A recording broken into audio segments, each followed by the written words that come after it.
occasionally said freedom is overrated and freedom of speech is overrated. Now, what I specifically said was that some ideas are dangerous for society, and I think that's simply self-evidently true. But what I also said, now let me get this right, what I definitely said, that I spoke about an immigrant, I believe he was a Syrian immigrant in Paris, who was interviewed by, I think it was the BBC or some other news organisation, shortly after the Charlie Hebdo attack, and he was jubilant. He was glad that native white French people were being killed. And I just thought, what on earth is he doing in France? What on earth are the French doing allowing him to stay in France when he mocks their group being killed? Now, I'm not going to apologise for this. I don't think it's a contradiction. I mean, I think freedom of speech. Somebody else asked a question about this. I can't remember what the exact wording was. I haven't answered it, but how should a society determine when people expressing their views should be punished? This was from Dubby Dubs. Should be punished by the state for their speech, and what the severity of their punishment should be. I think the group has to come first. And when the native, like in this instance, when the native French were being threatened by an immigrant who was taking pleasure in their destruction, I think it's outrageous that the French should have to entertain his presence in their country. He should be deported instantly, immediately. And I don't see why not.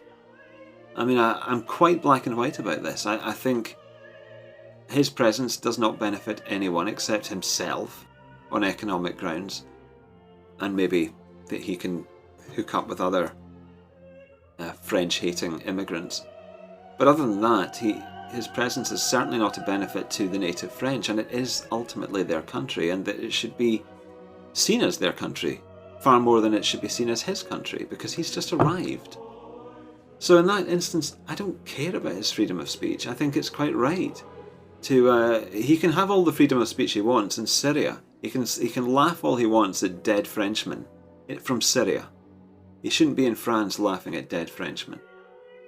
And I have no compunction about this, and I will not apologise for saying that. Because the group has to come first. This attachment to territory is, for me, as some sort of conservative, some kind of right-winger, the group's existence is sacrosanct, and the group's attachment to its territory and its sovereignty within its territory is sacrosanct. So anything that threatens that, especially the freedom of speech of an immigrant, I think is not really important. Now, as for the more general question of freedom of speech, I think we are not living in an ideal time. We're not living in an ideal society. This situation is not ideal. And so to place limits on ourselves within this situation, I think is not helpful. I think we would probably not get it right. And so I'm not prepared to do it. If this situation was optimal, then we could say, right, what are the correct limits on freedom of speech here for ourselves, for our own group, because we are in our own territory and no one else.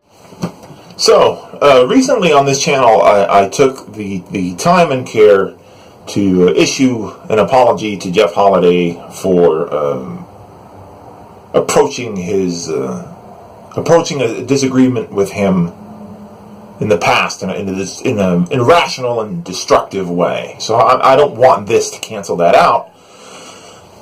On the other hand, my point of concern when responding to his response to the Woolly Bumblebee, my good friend the Woolly Bumblebee, on the positions of the leaders of the alt-right in America and Europe on free speech rights, and particularly equality under the law protection of free speech rights for people that they don't agree with, which seems to be the arbitrary qualifier these days for tolerance and the defense of Enlightenment values, for liberals at least. I just want to put the disclaimer that this is not about personal beef. Even though I do, have connections to the Willie Bumblebee and her husband, Mr. Willie B. My biggest concern here is that Jeff is wrong on the facts in his criticism of Willie Bumblebee. She is completely accurate, and I've been studying particularly millennial woes for a long time, and when I was hearing her end of the conversation, I was nodding my head along, because as far as I can see, millennial woes does not support free speech for people that don't agree with him. Not only that, but after the Charlie Hebdo attacks, I remember, and it's cited in the clip that I put before this video, that Millennial Woes took that as an opportunity to make his demarcation of where free speech, the defense of free speech, should end, which is to say at immigrants, and particularly immigrants who voice what he considers to be anti-patriotic sentiment. I know that a lot of right-wing websites were taking turns right after the Charlie Hebdo attacks, putting out news stories about how Muslims were celebrating the attacks on cartoonists who had made satirical cartoons about the Prophet Muhammad. Maybe they were. I mean, I certainly am very, very skeptical about these right-wing media outlets, particularly the narrative that they want to build about Muslim savagery. So when they say something like Muslims were laughing or dancing in the wake of a terrorist attack, I recollect, I pull into my mind my personal experience with a bunch of BS news stories of Muslim people in New Jersey celebrating the 9/11 attacks. That ended up being a crock. And I remember a lot of people where I live in New York took that story very seriously, and it was fuel for quite a few acts of vandalism and violent hate crimes in the months and years since 9/11. This kind of idea that Muslims are dancing on the graves of Americans. So, digressing. Millennial Woes used an example of a Muslim man, supposedly a Muslim immigrant, laughing at the dead of the Charlie Hebdo attacks as a reason why you would not only limit someone's free speech, but deport them from the country. And as much as I myself support hate speech legislation and holding people accountable for what they say, particularly if it's a dangerous, if it's danger, if it endangers society as a whole and people at large, I have never made the case that Richard Spencer should be deported for talking his shit, his white supremacy jive. So, Millennial Woes is actually beyond me and my supposedly extremist position on the upward limit of free speech. Richard Spencer is slightly more nuanced on his position. I know that he has used the flag of free speech to defend himself and his group before, and is a master of using gray language to dupe liberals into believing that he is on their side, to dupe libertarians and Ron Paul types to believe that he's on their side, that he's anti-war, when he's really just... He uses the term neoconservative when he talks about his anti-war stance, because specifically, if you dig deeper into it, his anti-war stance is premised on the fact that neoconservatives are mostly Jewish, and they are puppeting white people into fighting their wars for them. So he's not really against wars, he's against wars started by nefarious Jews. Why is that relevant to his position on free speech? Well,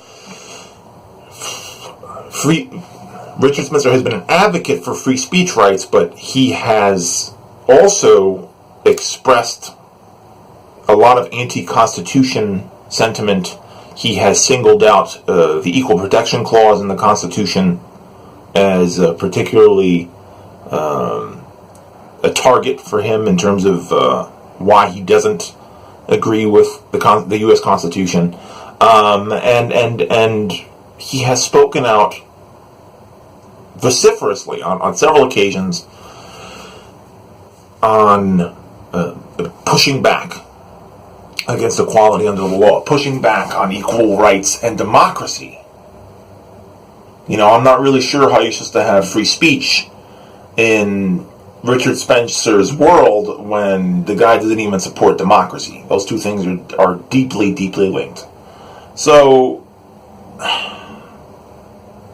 I saw Jeff Holliday's video, and I'm sitting there, and aside from him responding to Willie Bumblebee, he made several points that I was very concerned with because they are alt-right talking points. He made the standard Japanese ethno-state defense of the alt-right, which, of course, I'm very exhausted of.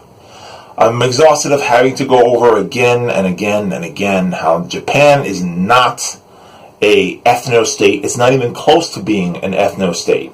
It supposedly is I mean, it's fairly xenophobic culturally, but it is not an ethno-state. There are no laws against miscegenation in Japan, which are very, very important to an actual ethno-state of, superiority of blood. My genes cannot be soiled by the other. You can freely, go to Japan and work and live and, most importantly, breed with the people that live there. You might have a hard time getting citizenship there, but you can certainly live a long and comfortable existence as a resident alien. And again, you can legally marry and procreate with someone that is not the same race as you. So that is not an ethno-state, and particularly is not an ethno-state in the sense that Millennial Woes and Richard Spencer support an ethno-state. The other alt-right talking point that Jeff parroted, that sort of put me out, was this idea that you can have white nationalism or white separatism without white supremacy. That is, in my opinion, a distinction without a difference. There is a rhetorical difference, but there is not a substantial difference between saying I want to be separate because I'm above you and saying I want to be separate in a neutral sense. It's impossible to tell someone, I like you, I think you're equal, but I don't want you to get your filthy blood into my community and into my, progeny. My offspring are not going to be mixed with you. I don't think that there's an impartial way to dismiss an entire race of people and tell them that you want to live apart from them.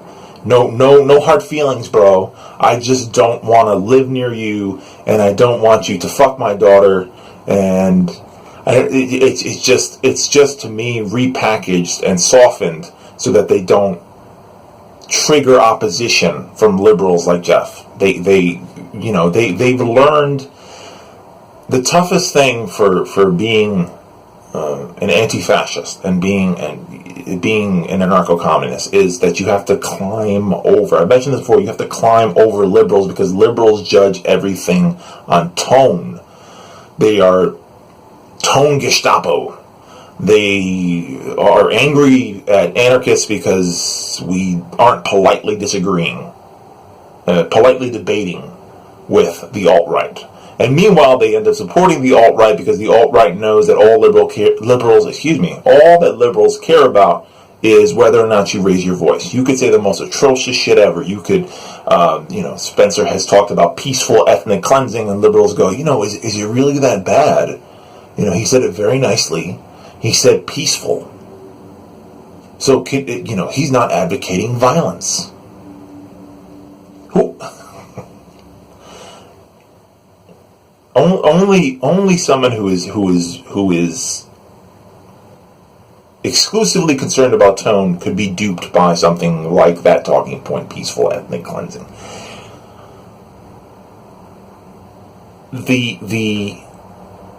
I expect better. I expect better from the liberals on YouTube because we are in this sort of existential crisis where the alt-right is being normalized and being apologized for based on the fact that they're asking, pretty please, can I have a Holocaust? Can I has Third Reich?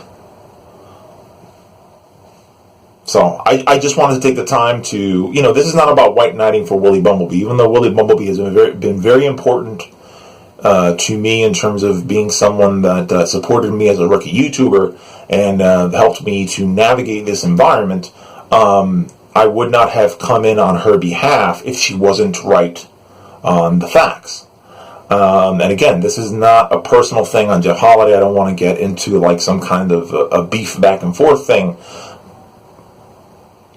But it is important before you do a reply to another video that you at least do the research to,